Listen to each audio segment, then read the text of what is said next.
Mencionábamos en la ocasión pasada que nosotros estamos en medio de una guerra espiritual.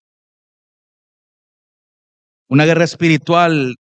Espiritualmente nos encontramos en fuego cruzado, librándose cada día y en el que tenemos que estar alertas y permanecer firmes ante los ataques del enemigo. Eso lo vimos la semana pasada. Y sabemos que nuestro adversario busca o tiene el objetivo de contaminar, de alejar, de torcer todo lo que Dios ha diseñado para su pueblo.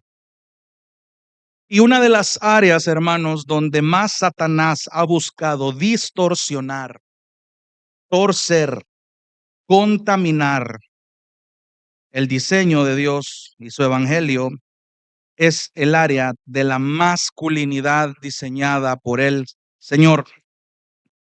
No me va a negar si usted ve las redes sociales, ve las noticias, ve la cultura actual, y usted se va a dar cuenta de que hay una necesidad urgente de una masculinidad bíblica.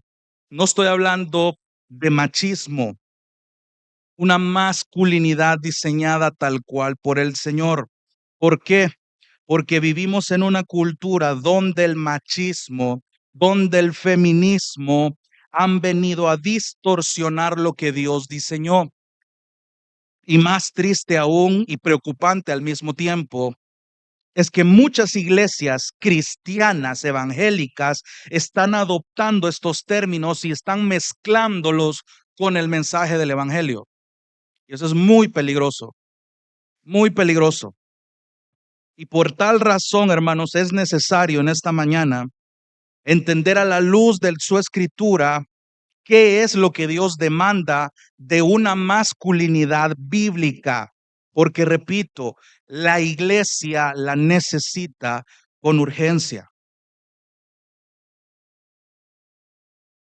El pastor Miguel Núñez, en su sermón Te reto a ser hombre, él da unos datos preocupantes sobre cómo la ausencia o la intervención incorrecta del hombre puede torcer un hogar, puede torcer la crianza de un niño, puede crear una cultura antibíblica cuando no es guiado por un modelo, por un ejemplo correcto de masculinidad. No estoy hablando solo a hombres que son padres de familia, no estoy hablando a hombres casados solamente. Esto nos compete no solamente como pueblo de Dios, sino principalmente como hombres. La mayoría de datos que compartía el pastor era cómo los jóvenes actualmente que terminan ya sea en distintas adicciones, que son padres a temprana edad, que no tienen ningún sentido de responsabilidad o responsabilidad laboral, escolar o de otras índoles, es porque siempre ha habido una ausencia de un hombre, de una masculinidad correctamente modelada. Otra vez, no estoy hablando de una masculinidad machista, porque eso es lo que más ha afectado a nuestra sociedad, no entender bíblicamente la masculinidad bíblica y por ende también la feminidad bíblica. Por tal razón, entonces, hermanos, en el texto que usted acaba de leer, quiero que note cómo Dios nos llama a portarnos con valor y fuerza. Dios nos llama a portarnos con valor y fuerza con el propósito de modelar el diseño bíblico.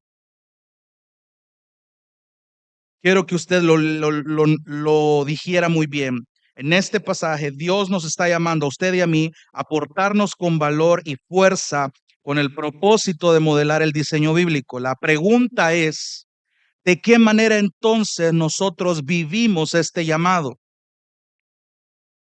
Y quiero estudiarlo en esta mañana a través de dos cualidades a través de los cuales podemos vivir este llamado que Dios nos ha hecho. Número uno, madurez. Y número dos, dependencia. Pero antes, hermano, quiero ponerlo en contexto para quienes no han podido estar en las fechas anteriores. Básicamente nos encontramos en la última sección, en el último capítulo de la primera carta a los Corintios, donde Pablo está dando solo en el versículo 13 y 14 cinco imperativos, cinco mandatos para la iglesia en Corinto, de los cuales ya vimos dos la semana pasada, que era estén alerta, permanezcan firmes en la fe. Ya vimos de qué se trataba eso. Y ahora vamos a ver el tercero y cuarto imperativo. Pórtense varonilmente y sean fuertes. Entonces, hermanos, hay algo interesante que yo quiero que note en primer lugar, y es la expresión pórtense varonilmente. En la Reina Valera aparece portaos varonilmente y esforzaos. El sentido es el mismo. Pero aquí quiero llevarlo despacito porque aquí tiene mucho que ver el uso del idioma original, el griego. ¿Por qué? Porque la palabra donde se traduce pórtense varonilmente, la palabra en griego de esta expresión es andrizomai. Se lo voy a estar repitiendo porque esta palabra va a ser importante, al igual que lo hice en el sermón pasado. La palabra andrizomai significa, en su sentido más exacto, comportarse con valor. Andrizomai quiere decir comportarse con valor. Por eso es que en muchas traducciones, tanto en el español como en las Biblias en inglés, aparece como sean valientes o tengan valor. Y eso da un sentido más amplio a la expresión. Entonces, lo que estamos leyendo en la segunda parte de 1 Corintios 16:13 es sean valientes y fuertes. Pórtense varonilmente se puede traducir como compórtense con valor.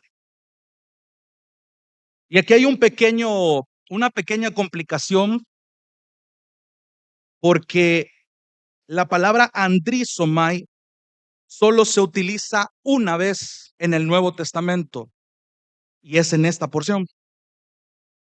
Pablo no la usa en otras partes del Nuevo Testamento o en las epístolas que él escribe. Sin embargo, hermanos, existe una traducción del Antiguo Testamento. Para quienes desconocemos esto, entendemos que el Antiguo Testamento en su idioma original fue escrito en idioma hebreo y en idioma arameo, y el Nuevo Testamento fue escrito en idioma griego antiguo. Eso lo sabemos bien. Pero ¿qué sucedía en aquellos entonces? Que cuando los judíos se dispersaron en otras naciones, en aquel momento de la historia, sucedía que los judíos al helenizarse, o por así decirlo, al adoptar el idioma de aquel momento, que era el griego, se olvidaron de su idioma nativo, que era el hebreo. Entonces, empezaron a recolectarse traducciones del Antiguo y del Nuevo Testamento en griego, pero más específicamente el más conocido fue una traducción del Antiguo Testamento al idioma griego que llegó a ser conocida como la Septuaginta. ¿Por qué traigo esto a colación? Porque la Septuaginta en esta traducción, donde la expresión que Pablo usa en 1 Corintios, andrizomai, tiene la misma raíz, y es en este punto donde lo voy a llevar un poco al Antiguo Testamento, porque la expresión griega andrizomai era usada muy frecuentemente como una arenga. ¿Qué quiere decir la palabra arenga? Un discurso que era expresado con el objetivo de animar. Era una proclamación con el objetivo de motivar correctamente, motivar con fundamentos.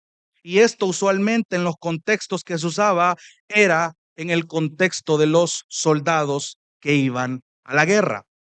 Si usted se acuerda del sermón pasado, hemos visto que los imperativos que está dando Pablo, tanto en el versículo 13 como en el 14, tienen un sentido militar.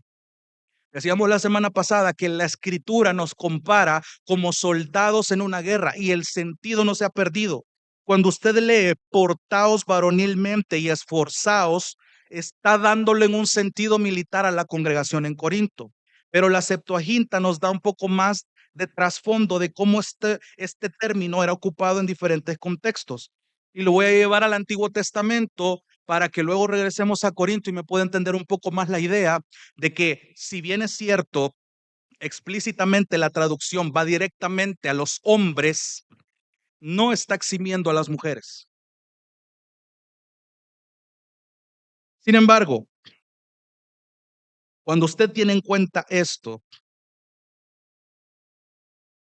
estas dos simples frases, pórtense varonilmente y sean fuertes, va a cobrar un mayor sentido.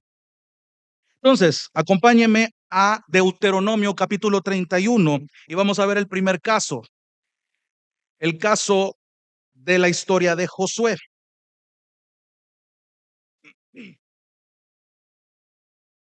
Deuteronomio capítulo 31.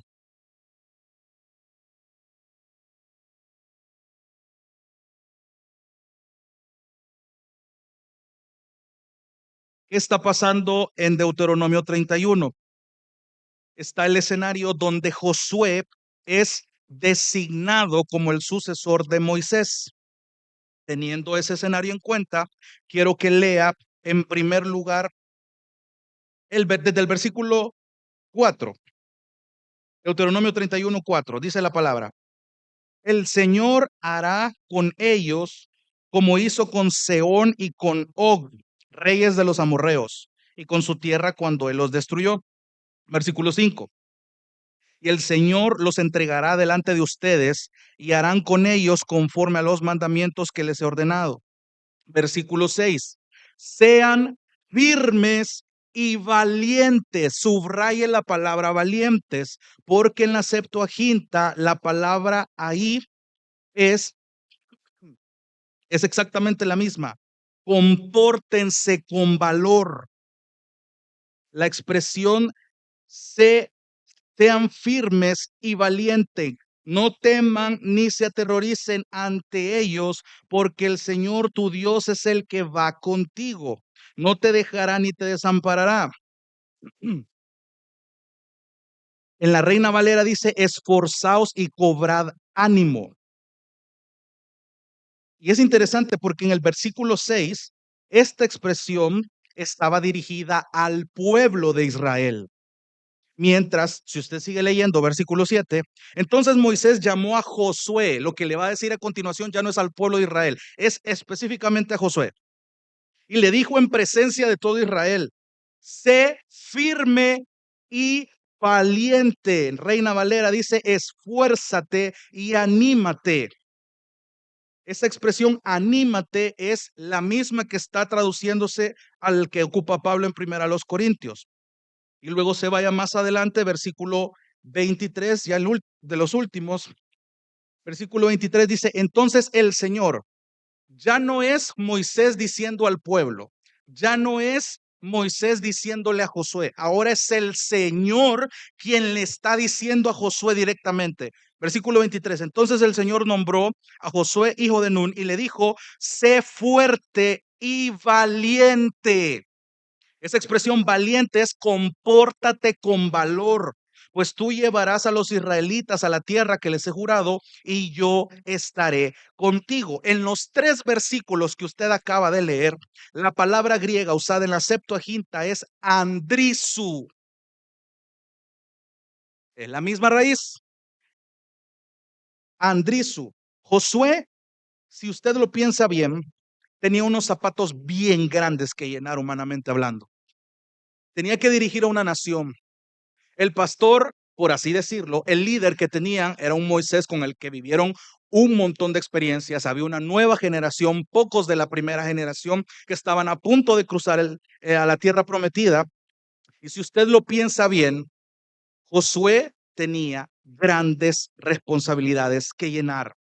Tenía unos zapatos grandes que cubrir. Era lógico sentir temor. Era lógico querer acobardarse. No fue casualidad, hermanos, que Dios le insistiera con este llamado, porque Dios sabía el propósito. Josué tenía la responsabilidad de modelar un carácter no moldeado por Josué mismo. Tenía que modelar un carácter moldeado por el Señor. Váyase más adelantito a Josué capítulo 1, uno de los textos que más citan para cumpleaños, para inauguración de empresas, para, híjole, cosas que ni al caso. Solo en el capítulo 1 usted va a darse cuenta de los textos más conocidos. Y vea el versículo 5, Josué 1:5. Dice, nadie te podrá hacer frente en todos los días de tu vida. Así como estuve con Moisés, estaré contigo, no te dejaré ni te abandonaré. Versículo 6, preste atención. Sé fuerte y valiente.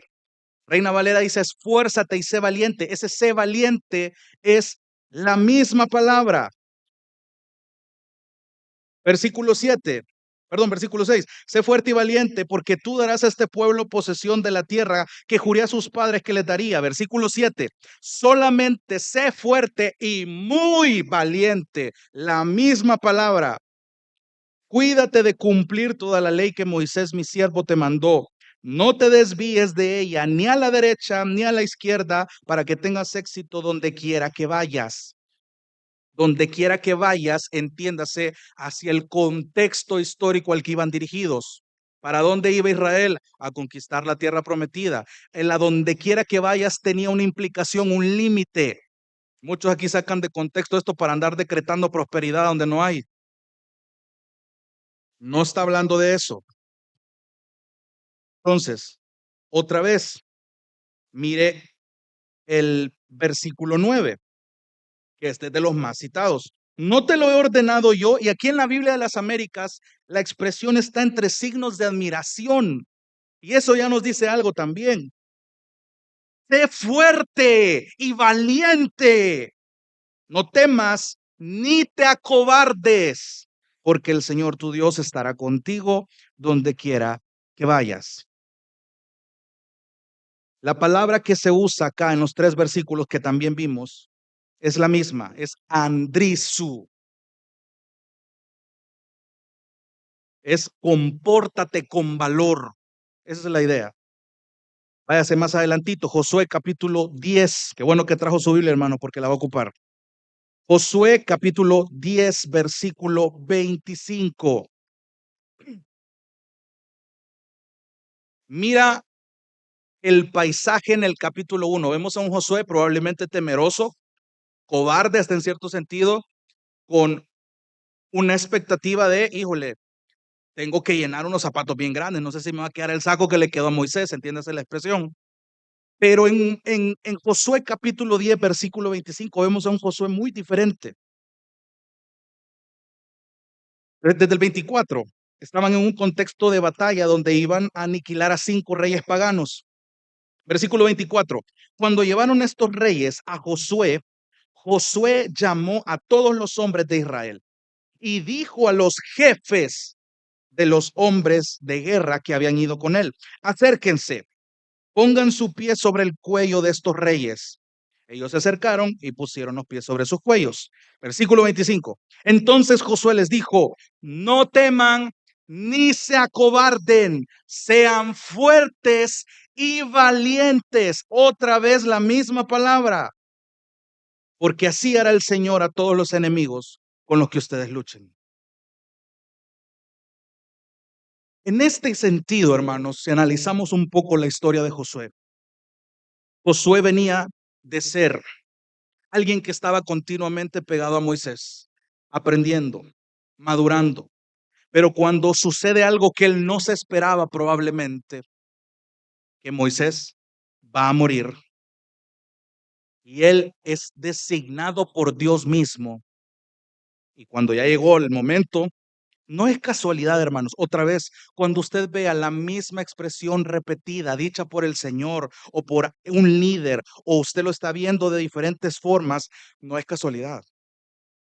Dios está enfatizándole a Josué, yo voy a estar contigo, yo voy a estar contigo, pero necesito que te comportes con valor, que seas valiente, que no te acobardes. yo voy a estar contigo. Esa es una razón suficiente. Josué tenía que ir madurando y al mismo tiempo dependiendo de su Señor en el camino. Y si usted se sabe la historia de Josué, se va a dar cuenta de que fue un gran ejemplo de ello. Pero hoy quiero que veamos un caso interesante. Váyase a Primera de Samuel, capítulo 4, versículo 9. Primer libro de Samuel, capítulo 4, versículo 9. El caso de los filisteos. ¿Qué estaba pasando acá? Los filisteos se estaban animando unos a otros. Usted se va a dar cuenta. Aquí no está hablándole Dios al pueblo ni a los líderes. Aquí está viendo a un montón de paganos dándose ánimo entre ellos. ¿Por qué? ¿Qué es lo que estaba pasando? Los israelitas habían sido derrotados por los filisteos y cuando eso pasa, los israelitas buscan amedrentar a los filisteos al mover el arca del pacto en tierra de batalla. Cuando eso pasa, eh, comienza a haber un estruendo de tal manera, dice la palabra, que la tierra tembló. Entonces, cuando los filisteos escuchan eso, comienzan a temer, comienzan eh, a declararse derrotados al enterarse de que sabían que el arca del pacto ya había hecho efectos en batallas de los israelitas y sabían que el Dios de los israelitas había llenado de plagas a los egipcios. O sea, había una reputación de por medio en el arca del pacto. Entonces, mire qué interesante es lo que van a decir. Versículo 3. Primera de Samuel 4:3. Cuando el pueblo volvió al campamento, los ancianos de Israel dijeron, ojo, aquí vuelven derrotados por los filisteos. Los ancianos, los líderes de Israel dijeron, ¿por qué nos ha derrotado hoy el Señor? Ojo, préstale atención, no están diciendo por qué nos derrotaron los filisteos. Mira qué interesante es el hecho de que aún en la derrota que acababan de pasar, que no se esperaban, los israelitas reconocían la providencia del Señor, que Él permitió que fueran derrotados en ese momento por los filisteos. Hay una gran comprensión, hermano, y quiero hacer un paréntesis. Esto nos dice mucho de cómo el conocimiento que tenemos de los atributos de Dios afecta un suceso inesperado. ¿Cómo reaccionamos nosotros cuando de repente algo nos llueve sobre mojado? Cuando viene algo, una situación tan difícil que realmente no esperabas y que te dobla por completo, te quebranta. ¿Cuál es tu expresión? ¿Por qué, Señor? ¿Por qué me pasa esto? ¿Por qué pasó tal situación? Diferente es llegar donde el Señor, Señor, no sé por qué has permitido esto. Inmediatamente mi mente debe saber que este suceso inesperado ocurrió no lejos del control del Señor. Nos hace falta mucho y en eso Dios muestra que necesitamos madurez, porque nuestra reacción es cuestionar a Dios y exigir explicaciones. Eso no es una mente madura. Y aún en la derrota, los sacerdotes, los ancianos de Israel dijeron, ¿por qué nos ha derrotado hoy el Señor delante de los filisteos? Y la gran idea que se les ocurrió fue esto. En ningún momento tú lees en el texto que Dios les dijo que hicieran lo que vas a leer. Esto fue idea de ellos, esto fue estrategia de ellos. Observa, ¿por qué nos ha derrotado hoy el Señor delante de los filisteos? Versículo 3, tomemos con nosotros de Silo el arca del pacto del Señor para que vaya en medio de nosotros y nos libre del poder de nuestros enemigos. Versículo 4, el pueblo envió gente a Silo y trajeron de allí el arca del pacto del Señor de los ejércitos que está sobre los querubines. Y los dos hijos de Eli, Ofni y Fines, que ya vimos que eran malos sacerdotes, estaban allí con el arca del pacto de Dios. Versículo 5. Y aconteció que cuando el arca del pacto del Señor entró al campamento, todo Israel gritó con voz tan fuerte que la tierra tembló. Al oír los filisteos el rugido del clamor, dijeron, ¿qué significa el ruido de este gran clamor en el campamento de los hebreos? Entonces comprendieron los paganos que el arca del Señor había llegado al campamento. Y los filisteos tuvieron temor, pues dijeron, Dios ha venido al campamento. Y añadieron, Ay de nosotros, porque nada como esto ha sucedido antes. Ay de nosotros, ¿quién nos librará de la mano de estos dioses poderosos? Estos son los dioses que hirieron a los egipcios en el desierto con toda clase de plagas. Pero miren lo que van a decir en el versículo 9. Entre filisteos, esto estaba pasando entre filisteos. Cobren ánimo y sean hombres, oh filisteos, para que no lleguen a ser esclavos de los hebreos, como ellos han sido esclavos de ustedes. Sean hombres, pues, y peleen. Dos veces en un solo versículo, y la expresión es la misma. Es la misma raíz, solo que la palabra griega que usa la Septuaginta aquí es andras. En Josué y en Deuteronomio la palabra es andrisu, aquí es andras, pero viene de la misma palabra que vemos en 1 Corintios 16:13. Es compórtense con valor. La Reina Valera lo traduce como cobren ánimo y sean hombres. Esforzaos, oh filisteos, y sed hombres. Otra vez, te vas dando cuenta cómo esta expresión está siendo usada. Sigamos, primera de Crónicas, capítulo 28, perdón, segunda de Samuel, ya vamos a ir a primera de Crónicas. Segundo libro de Samuel, capítulo 10.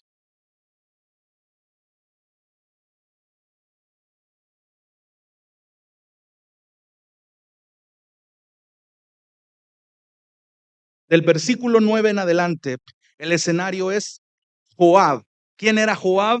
Joab era el capitán del ejército del rey David y era considerado uno de sus valientes, al igual que su hermano Abisaí, que era mencionado también en este texto. Entonces, antes de la batalla contra los amonitas y los arameos, el capitán procede a animar a su ejército. Mira el versículo 10, perdón, el versículo 10.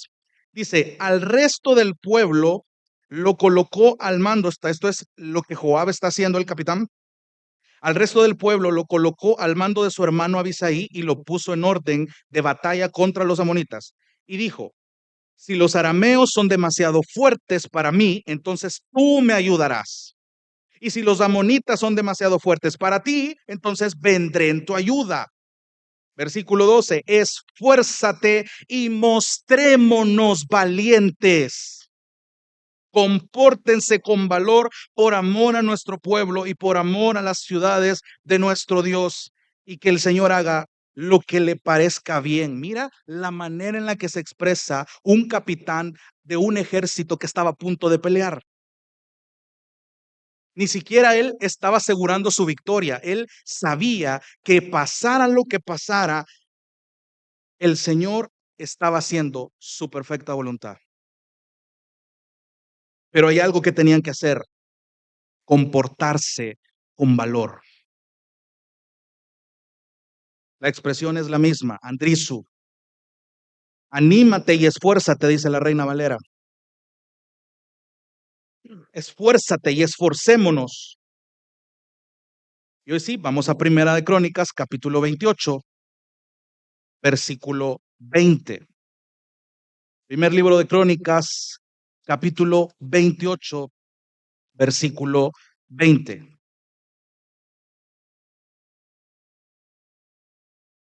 ¿Qué está pasando acá? David está dirigiéndose a su hijo Salomón, delegándole todas las tareas que va a hacer en su reinado. Primer libro de Crónicas, capítulo 28, versículo 20. Entonces David dijo a su hijo Salomón, esfuérzate, sé valiente, compórtate con valor. Es la misma palabra. No temas ni te acobardes. Se da cuenta que cuando un ser humano normal ya le llega la hora de adquirir una responsabilidad, y más si se trata de Dios mismo quien la otorga, es normal que el ser humano no quiera, es normal que de repente el ser humano sepa a lo que debe renunciar, a lo que debe de sacrificar para hacer lo que Dios le ha llamado. Y el ser humano caído nunca quiere responsabilidades, no quiere compromiso, quiere elegir el camino fácil, el que le cueste menos. Por eso el evangelio que se predica hoy está tan torcido, porque le promete a la gente una comodidad que Dios no ha dicho en su palabra. Hermano, si tu cristianismo no te está motivando a sacrificarte, tenés que examinar qué cristianismo estás viviendo. Una vida sacrificial es importantísimo para caminar en este sendero que Dios nos ha llamado. Comportarse con valor requiere sacrificio.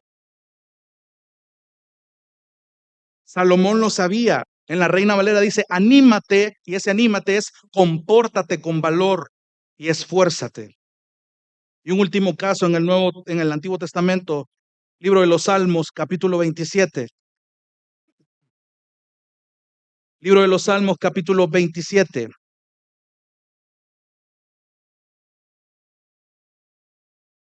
En el último versículo, 14.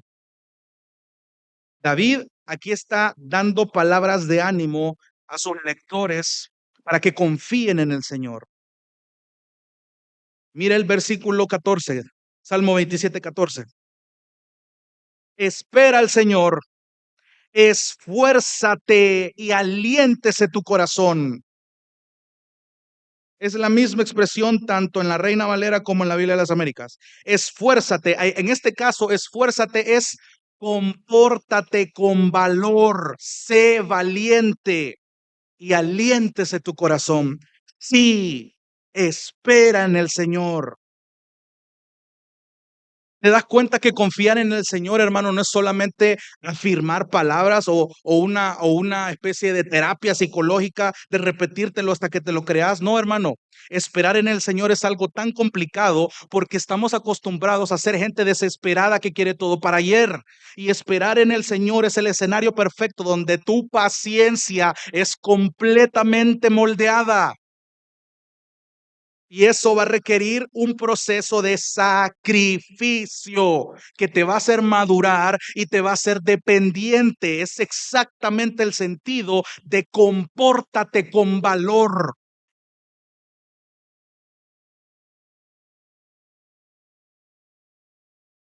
Entonces, teniendo todo este escenario en cuenta, cobra sentido de por qué Pablo usa esta expresión en 1 Corintios 16, 13. Hoy sí váyase a Corintios. Recapitula un poco, hermano. Los hombres en la iglesia en Corinto se habían descuidado. Como mencionamos la semana pasada, su sentido de alerta, su sentido de permanencia había afectado su capacidad de tener iniciativa. Una iniciativa que el rol que Dios diseñó estaba siendo demandado de ellos. ¿Sabes cuál es el gran problema de los hombres? La falta de iniciativa. Y la falta de iniciativa es resultado de la inmadurez.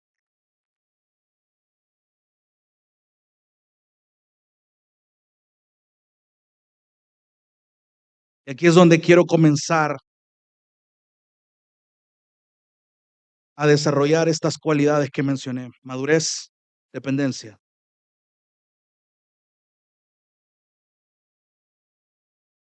Porque es necesario, hermano, tener estas dos cualidades para vivir este llamado y comportarnos con valor, ser fuertes, esforzarnos. Si hacemos un breve diagnóstico de los corintios, usted se va a dar cuenta de una inmadurez bastante marcada. Pablo desde el inicio tuvo que recordarles que tanto él como cualquiera que predicara el evangelio no eran más que simples servidores usados por el Señor. Entonces, la división que ellos estaban haciendo al escoger bandos entre predicadores era algo inmaduro. Era inmaduro. Yo soy de Pablo, yo soy de Apolos.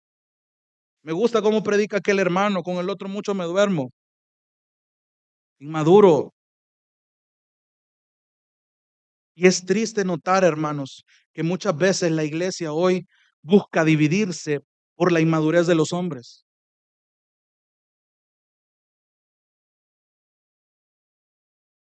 ¿Qué más podemos repasar de Corintios? Tu área sexual.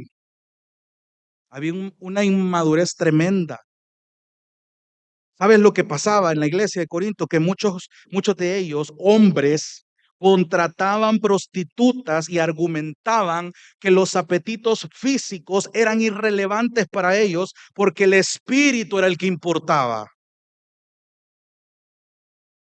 Y Pablo muy amorosamente les contrasta esta idea recordándoles que el cuerpo es importante para Dios también.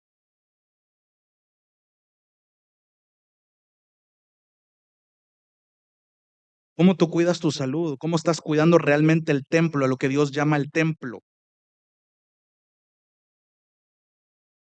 Y hermano, este es un área que nos compete a todos como hombres. ¿Sabes por qué? Porque en el área sexual hay mucha inmadurez de parte de los hombres. Es triste otra vez saber que en la iglesia cristiana evangélica actual los hombres están descuidando su área sexual. ¿Sabe por qué? Por su inmadurez. ¿Sabe cuál es el arma que más está usando Satanás contra la masculinidad bíblica en nuestros días? La cultura. Y la cultura viene llena de bombas, bombas de pornografía. Estas son cosas que no se hablan, pero es necesario hablarlas. Jamás en la historia de la humanidad la pornografía y la masturbación fue tan normalizada, aún dentro de la iglesia. Y Pablo contrasta esta idea que tenían los corintios. El cuerpo es importante. Dejen de fornicar. O sea, era triste esto. Cuando este deseo de ver pornografía, este deseo de masturbación es alimentado, es que usted ve el montón de casos de fornicaciones y adulterios. De verdad, a mí me impactó mucho hace poco en unas noticias. Era un pastor colombiano que estuvo a punto de asesinar a su hija, luego de intentar violarla. Tenía en su patio el agujero cavado donde pretendía echar su cuerpo. ¿Sabe qué es lo más triste? Que en las redes sociales se comparten videos cortos de él predicando. ¿Sabe qué es lo peor? Que lo que estaba predicando no era nada torcido, era totalmente bíblico.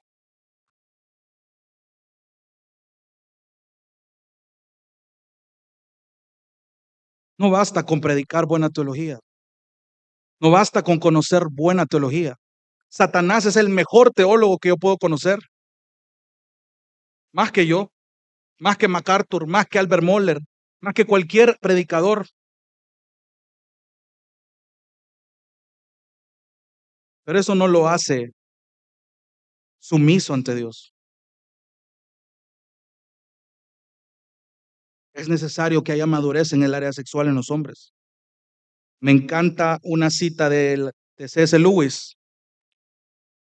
Él usualmente es conocido por libros poéticos, cuentos infantiles para niños con trasfondo cristiano.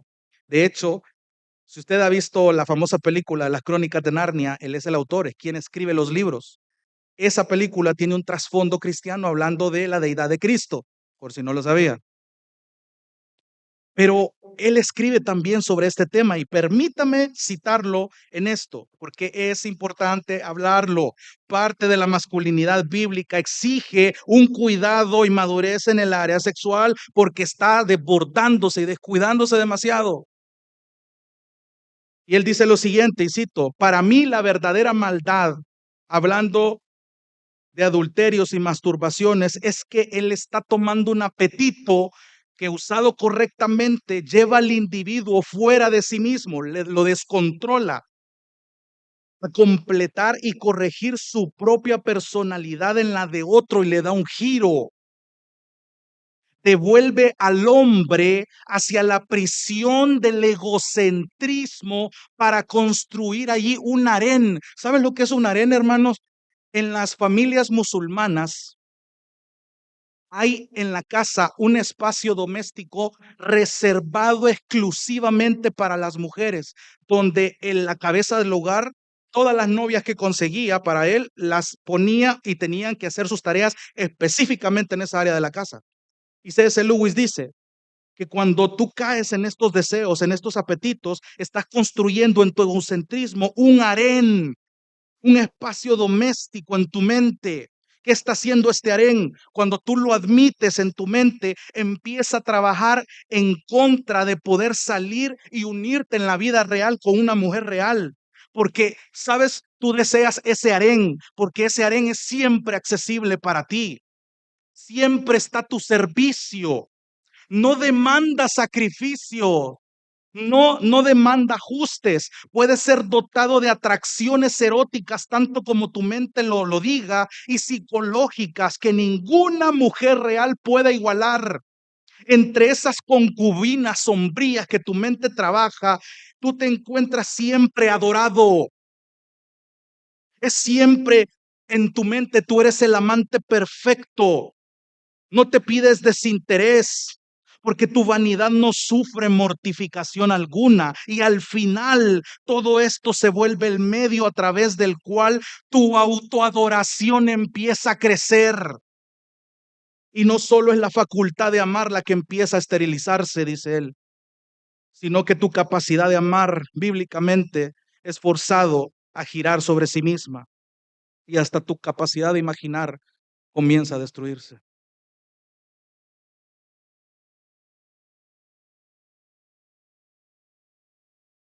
Esto no es nuevo. Hermano, de verdad, este pecado es tan sutil y no me voy a cansar de decirlo. Tiene tantos disfraces, al igual que el orgullo. Y nosotros como hombres debemos cada día que pasa aborrecer más ese tipo de pecados. Todo lo que Dios odia. ¿Sabes cuál debería ser una buena oración? Que cada día odiemos más nuestro pecado porque no lo estamos odiando lo suficiente. Es una buena tarea que yo te puedo dejar. Tú sabes los pecados que tienes. Tú sabes los pecados que escondes. Pídele al Señor que cada día que pasa tú odies más ese pecado porque no lo estás odiando lo suficiente. Entonces Pablo tuvo que aclarar todo esto y entender cuál era el diseño de Dios tanto para las personas casadas como solteras, porque esto estaba saliéndose de control siempre de la mano y guiado por los hombres. Los hombres en Corinto estaban teniendo una falta de iniciativa para lo que Dios demandaba, pero una iniciativa inmediata para todo aquello que los dañaba. Y otra vez, ¿cuál es el problema de la masculinidad bíblica? Tenemos la iniciativa en los lugares incorrectos. Tenemos la iniciativa para muchas cosas que no es lo que Dios nos está llamando a hacer ni a hacer. Y por causa de una falta de iniciativa, los hombres en Corinto no estaban tomando su rol. Y usted lo puede ver a lo largo de los estudios de Corintios. Las mujeres estaban descuidando su misión de cómo debían ataviarse. Otra vez, hermanos, la falta de iniciativa en la masculinidad bíblica es producto de la inmadurez. Y me encanta que Pablo hace un contraste bien interesante. 2 capítulos atrás, primero los Corintios 13.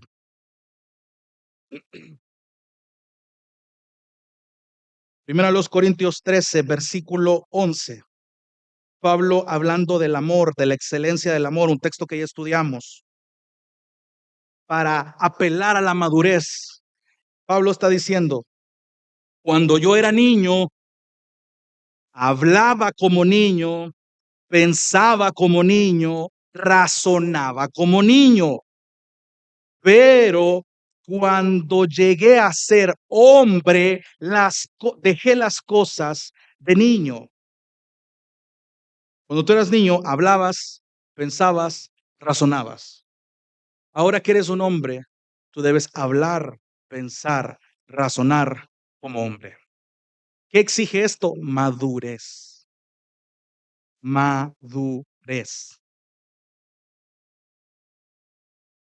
Y es interesante porque escuchaba un mensaje del pastor Sujel Michelén y él daba un dato bien curioso porque el término adolescente comenzó a adoptarse allá por 1920 para encasillar la etapa donde se supone que el adolescente va, valga la redundancia, adoleciendo su carácter.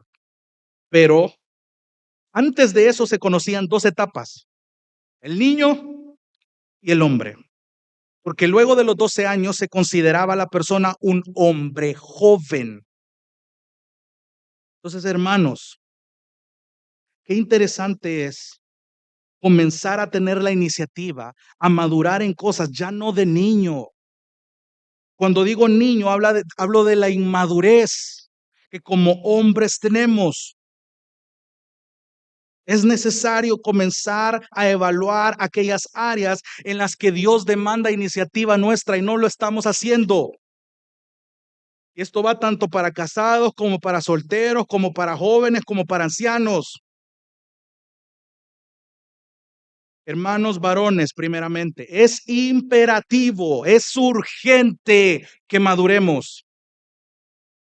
No importa la edad en la que estés ahorita. ¿Sabe cuál es el peor error que usted puede cometer? De suponer que usted no necesita seguir creciendo en el Señor. No cometa ese error, hermano. Y esto va para las hermanas también. No cometan el error de creer que no necesitan seguir creciendo. Tenga los años que tenga, vivido lo que haya vivido. No asuma que no necesita madurar. Tiene que seguir aprendiendo, tiene que seguir madurando, tiene que comportarse con valor. Y eso implícitamente está diciendo que no te cobardes. Tú sabes qué es lo que es correcto. Tú conoces lo que es correcto. Y muchas veces vamos a tener que pagar un precio por hacer lo correcto. No nos va a gustar, no va a ser conveniente para nosotros. Pero si Dios nos ha llamado a esto, estoy en la responsabilidad de hacerlo. ¿Cómo estás cuidando cómo hablas? ¿Cómo tú estás cuidando lo que oís? ¿Cómo tú estás cuidando lo que pensás?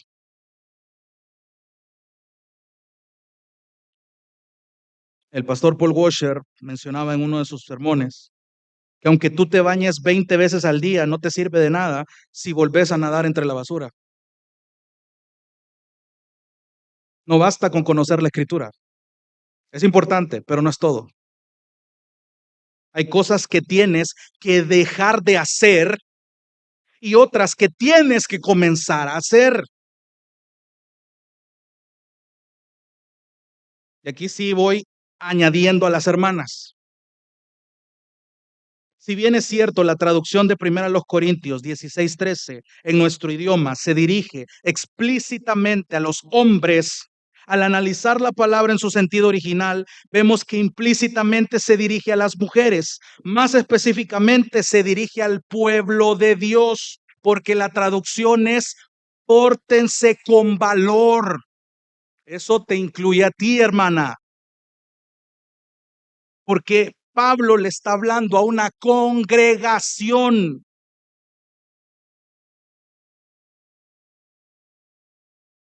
Por tanto, amada hermana, tú también necesitas madurar. Tú también necesitas examinar cada área que los corintios descuidaron para ver si tú no estás igual.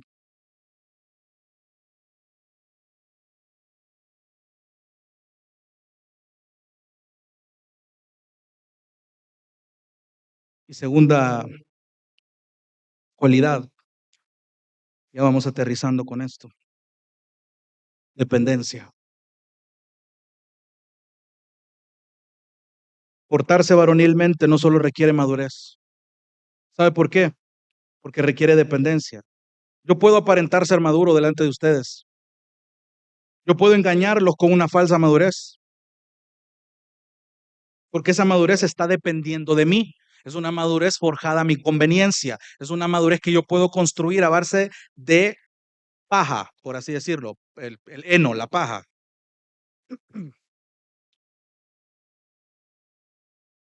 Pero la madurez que la masculinidad bíblica me exige es una que depende totalmente del Señor. Hermano, hermana, para ser dependientes de Dios, la única forma de recordarte que debes ser dependiente de Dios y recurrir a ser dependiente de Dios es reconociendo tu debilidad. Y eso no nos gusta. A nadie le gusta reconocer su debilidad. ¿Por qué? Porque tiene una gran pared de orgullo que el Señor en su providencia siempre bota.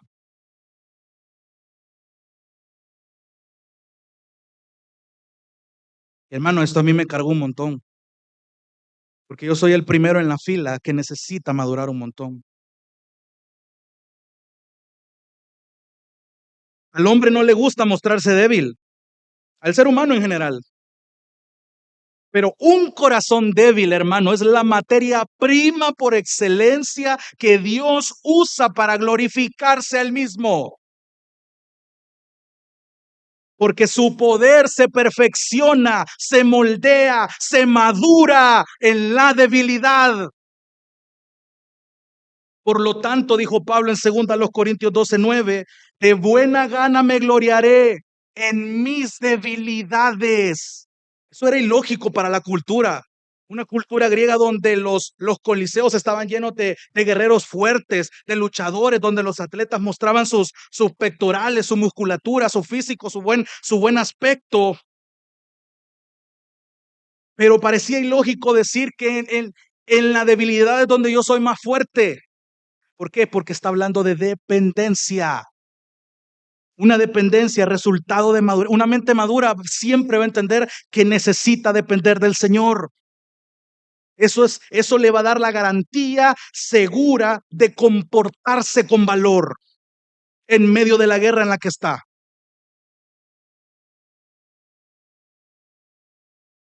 Todos los casos que yo le mencioné en el Antiguo Testamento requirieron que cada persona reconociera su debilidad en el contexto de la guerra. Evidentemente, hasta los filisteos reconocieron su debilidad, pero no creían en el Dios a quien debían depender. Pero si usted analiza un Josué, él conocía su debilidad. Si usted analiza un Salomón, tuvo que regarla muchas veces para reconocer su debilidad y su dependencia del Señor. Ya no digamos David.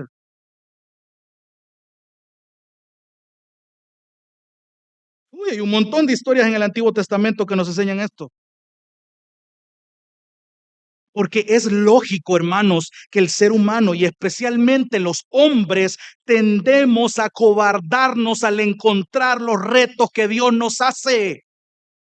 ¿Sabes por qué? Porque al menos en la cultura salvadoreña, el hombre macho del que nos inculcan es aquel que tiene sometido a su mujer de manera incorrecta, que puede tener más de una mujer, pero permanece con la suya, que bebe hasta más no poder y así con la cruda puede llegar a trabajar, puede durar un montón. O sea, ¿qué modelo es ese? El hombre es el que no llora, dicen. Yo miro aquí un montón de guerreros quebrantados delante del Señor. ¿Por qué? Porque la cultura nos cría, nos quiere inculcar que el ser humano, el ser hombre, es muy diferente a lo que la Biblia enseña. Pero cuando el Espíritu Santo habita en ti, te capacita no solo para entender el reto, sino para comportarte como tal. Hermanos, el propósito de portarnos con valor y ser fuertes es para modelar este diseño en medio de una cultura que le llama esto anticuado, que le llama legalista. Se requiere de mucho valor y cero cobardía para modelarlo sin vergüenza alguna.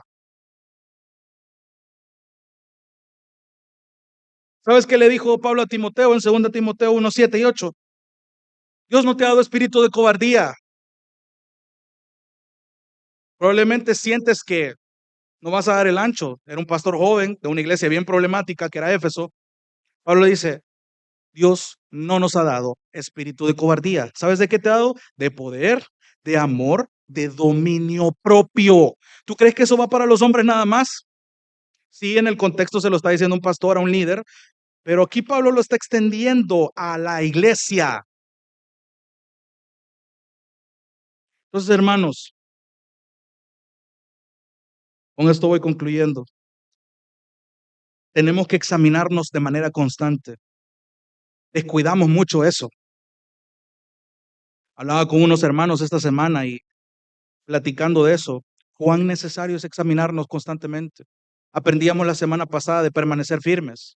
Y un buen texto que se me viene a la mente es aquel que cree que estar firme, cuídese, mire, observe con atención que no vuelva a caer o que no caiga.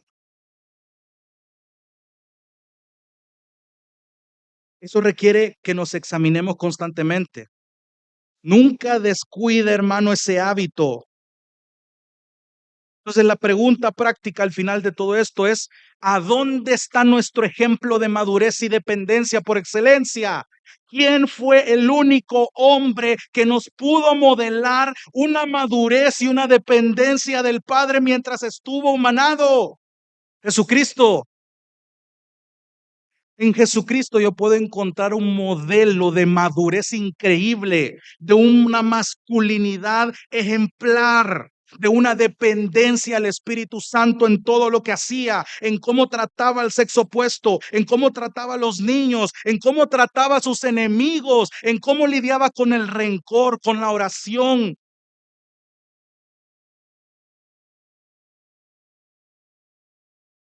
Mira a Cristo, hombre, casado, soltero, en relación, comprometido. Mira a Cristo, por favor. Porque tú sabes que hay áreas que debes mejorar y que debes madurar. Hermanas, miren a Cristo, porque el mayor ejemplo de sumisión también fue Él. Voluntariamente se sometió al Padre. Por tanto, la misma demanda nos favorece a nosotros. Los hombres debemos estar sometidos al señorío de Cristo.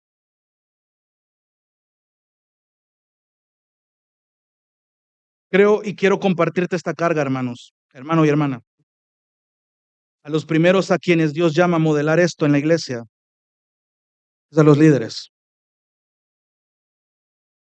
Filipenses 3:17 dice, hermanos, sean imitadores de mí y miren a los que se conducen así, según el ejemplo que tienen en nosotros. Primera Timoteo 4:12, nadie tenga en poco tu juventud, sino sé ejemplo. Tito 2:7 y 8, preséntate tú en todo como ejemplo. Hebreos 13:7, acuérdense de sus pastores que les hablaron la palabra de Dios, consideren cuál haya sido el resultado de su conducta e imiten su fe.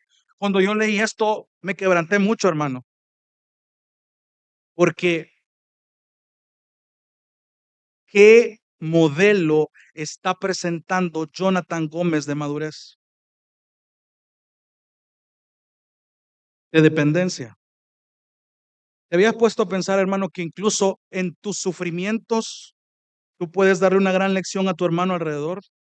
Cuando tú compartes, y lo he dicho algunos jueves, cuando tú compartes lo que Dios te enseña, te amolda, trabaja en tu carácter y tú compartes esa enseñanza, tú edificas bastante a tu hermano. Eso es algo digno de imitar, eso habla de mucha madurez. ¿Nunca te habías puesto a pensar que incluso sufrir bíblicamente afecta a tus hermanos? Tú puedes enseñarle a tus hermanos a cómo sufrir correctamente.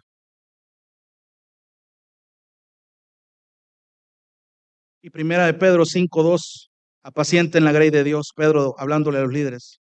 No tengan señorío sobre los que cuidan, sino sean ejemplos de la grey. Entonces, hermanos, primera a los Corintios 16:13, Pablo se está dirigiendo a una congregación y les está diciendo, pórtense con valor, sean fuertes, anhelen la madurez, ya no sean niños, sean hombres, sean mujeres, que sean ejemplo del diseño de Dios para la iglesia. Eso requiere comenzar a actuar. ¿Sabes cuál es una queja en muchas iglesias? Y yo lo viví ahí en Honduras hablando con muchos compañeros pastores. Yo sé que probablemente aquí también pasa.